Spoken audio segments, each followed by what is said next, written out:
And finally, we have the new updated lop ears. So I use lop ears on my personal avatar.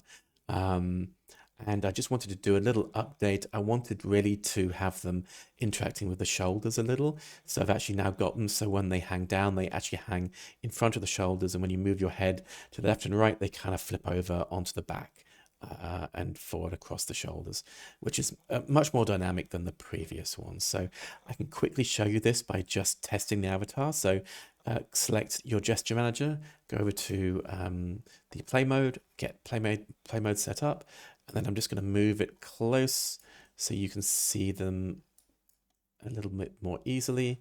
Again, just go to the ear settings. They're always defaulted at ears V.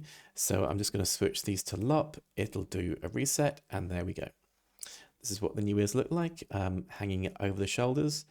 When you move your head from left to right, they kind of flip around the back and then flip back to the back to the front when you move your head back. So yeah, I think these are a big improvement. I find I really enjoy having them on my avatar. Hopefully you will as well. So yeah, that's about it for this update.